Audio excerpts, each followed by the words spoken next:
The sun was just beginning to warm the quiet suburban street when I stepped out onto my porch with a steaming cup of coffee in hand. The world always seemed calmer in those early hours, when the HOA wasn't sending out nasty emails about someone's trash cans being left out too long, or when Karen, the self-appointed queen of the neighborhood, wasn't prowling around like a hawk looking for rule violations. It was my favorite time of the day, and I often spent it just watching the sunlight glit of my ATV parked in the driveway. That ATV wasn't just a toy. It was years of saving, of weekend jobs, of long nights researching parts, and of finally treating myself to something I'd wanted since I was a kid. I rode it through the trails outside town, mud spraying, the roar of the engine drowning out every frustration I'd ever had with HOA drama. It was freedom on wheels. I had washed it the night before, and the fresh shine made me smile. Movement caught my eye across the street, and I recognized the strut immediately. Chloe, Karen's daughter. If Karen was the queen of the HOA, then Chloe acted like she was the princess of the world. Spoiled didn't even begin to describe her. She was 17, always dressed like she was heading to a photo shoot, constantly glued to her phone, and never without that air of entitlement that made everyone in the neighborhood grit their teeth. I watched her walk straight toward my driveway without hesitation. Her sandals slapped against the pavement as if she owned it. She barely glanced at me before her eyes locked on my ATV like it was already hers. "Morning," I called, trying to sound casual but wary. She smirked, not even bothering to return the greeting. "Nice ride," she said, circling the ATV like a shark around prey. Her manicured nails tapped against the handlebars as expected merchandise. "Yeah," I replied, setting my coffee mug on the porch railing. "It's mine. Just cleaned it up yesterday." Her smirk grew wider. "Cool, I'll take it for a spin." I almost laughed thinking she was joking, but her hand was already reaching for the ignition. My pulse spiked. "Excuse me, what do you think you're doing?" Chloe turned her head toward me, tossing her long hair dramatically over her shoulder. "Relax. It's not a big deal. Mom says we can use anything in this neighborhood if people don't mind sharing." "You don't mind? Right?" I stepped down from the porch, my voice firm now. "Do mind. Let's not step away from it." She gave me a look that could only be described as bratty royalty. "Stealing? Please. Mom's the HOA president. You think anyone's gonna call it stealing if I borrow something? She literally makes the rules around here. That makes me what's the word?" She tapped her finger against her lip in fake thought before grinning. "Untouchable." Before I could stop her, she swung her leg over the ATV like she'd been riding for years. "Chloe, I'm serious. Get off that right now." She ignored me, slipping her phone into her back pocket and gripping the handlebars. Her laugh was sharp, mocking. "What are you gonna do? Call the cops? On me? You just embarrass yourself. Mom would have you friesman before they even showed up." The engine roared to life, the sound vibrating in my chest. She revved it like she wanted the entire neighborhood to hear her victory. My neighbor 2 houses down stepped onto their lawn, eyes wide, shaking their head as if to say, "Good luck with this one. Sklo, you don't know how to ride that," I shouted, taking a few quick steps forward. Her eyes glittered with mischief. "Guess I'll learn," and with that, she twisted the throttle. The ATV lurched forward, gravel spraying like shrapnel across my driveway. She whooped like a rodeo rider as she shot down the street, swerving wildly. I stood frozen, my jaw slack. My heart pounded with anger and dread. This wasn't just some bicycle she was joyriding on. It was a powerful machine that could do serious damage in the wrong hands. And Chloe, laughing and screaming with her hair flying back, was the definition of wrong hands. She barreled past mailboxes, cut across a lawn, and missed a parked car by inches. I winced as the tires tore divots into grass, neighbors shouting after her. She didn't care. She was too busy reveling in her little rebellion, her cries of, "Whoa-ho!" echoing through the street. I didn't even realize I'd started running until I was halfway down the driveway, fists clenched. But by then she was gone, vanishing around the corner, the roar of my ATV echoing further and further away. Boiling with frustration, I stormed across the street. If Chloe thought she was untouchable, it was because of one person, Karen, the HOA queen. She was out in her yard, watering her over manicured roses like nothing was wrong, wearing her usual visor and pastel jogging suit. "Karen," I barked, trying to keep my voice steady but failing. She looked up, her expression already annoyed, as if I'd interrupted something important. "Yes, what now?" "Your daughter just stole my ATV. She doesn't even know how to drive that thing. She could kill herself or someone else." Karen set her watering can down with exaggerated slowness. Then she crossed her arms, that smug smile spreading across her face like oil.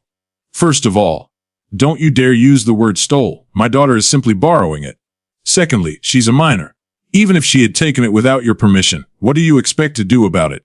Call the police on a teenager? That would make you look ridiculous." My blood boiled. Ridiculous.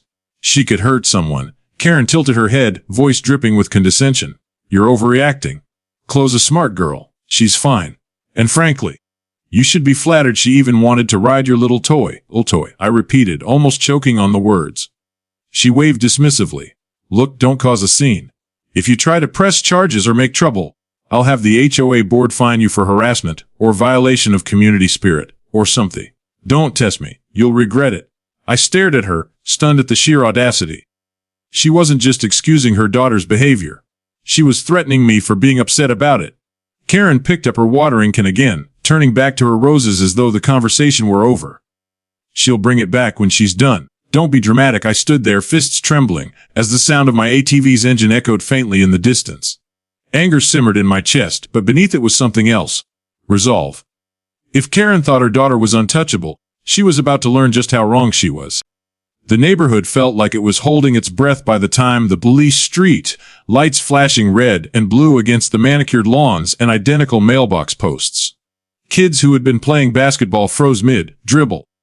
Neighbors stepped out onto their porches, and every curtain in sight twitched as people pulled them back to get a better look. It was one of those moments where the whole block became an audience, waiting to see how the drama would unfold. I was already standing at the edge of my driveway, arms crossed tight across my chest.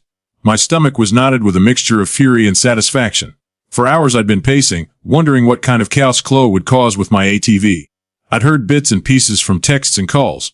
Someone said they saw her racing through the park. Someone else said she'd nearly hit a jogger. Another neighbor mentioned hearing sirens nearby.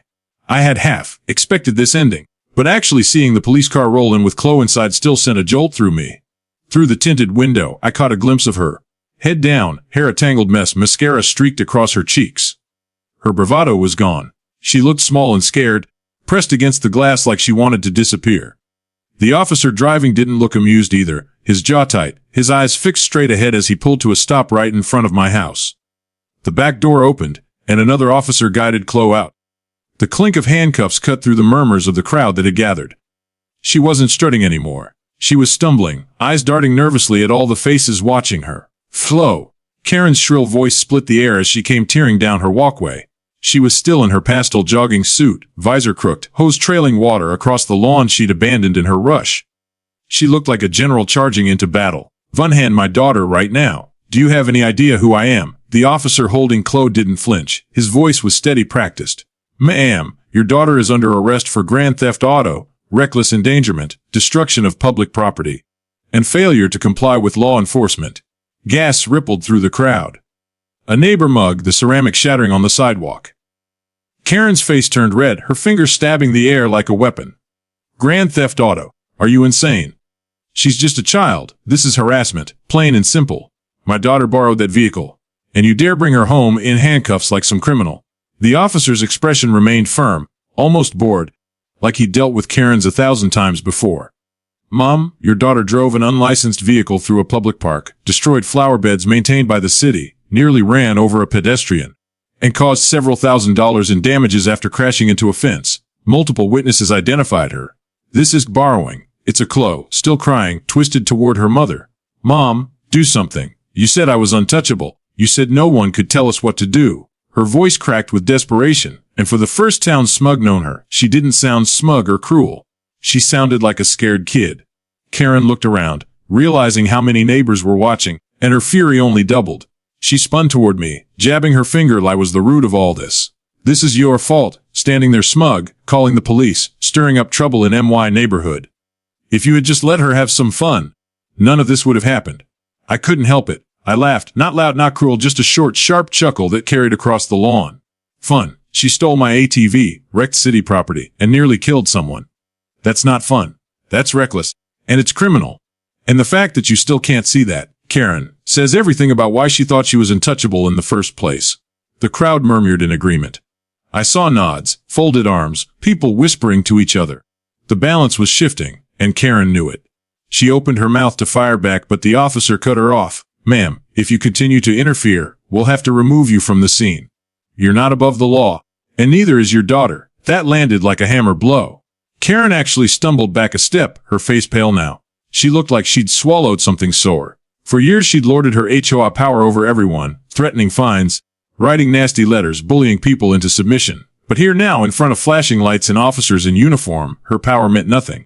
Chloe whimpered again, tears streaking down her face. "Mom, please. Don't let them take me." Karen reached out, but the officer kept Chloe steady, guiding her back toward the cruiser. "She'll be booked and processed downtown. You can visit her once she's in holding," he said flatly. Karen's shriek pierced the night. "You can't do this to my family. I'll sue. I'll have your badge for this." The officer didn't even blink. "You're welcome to file a complaint, ma'am. In the meantime, your daughter is under arrest." The door closed, and Chloe's muffled sobs disappeared behind the glass. The cruiser pulled away slowly, the flashing lights painting Karen's stunned face red and blue. She stood frozen in the middle of the street, hands trembling, visor tilted at a ridiculous angle, her hose still spraying water uselessly into the gutter where she'd dropped it. For a long moment, no one moved. Then a neighbor clapped quietly, breaking the silence. Another joined in, then another, until the sound of polite but firm applause filled the street. It wasn't joyous, not cruel. It was the sound of relief, of justice finally being served after years of Karen's reign of terror. Karen turned, eyes darting between the neighbors. Her face twisted with humiliation. "All of you, traitors, you're supposed to be on my side," she screeched, but the applause only grew louder. I leaned back against my porch railing, arms crossed, a grin tugging at my lips. "Guess she wasn't as untouchable as you thought," I said, my voice care. Her eyes snapped to me, full of venom, but for once, she had no power, no comeback, no threat to hang over my head. She stood there shaking, the mighty queen dethroned in front of her entire kingdom, as her spoiled princess was hauled away in the back of a police car. And in that moment, with the neighbors still clapping and the last echo of sirens fading into the distance, I knew the neighborhood would never be the same again.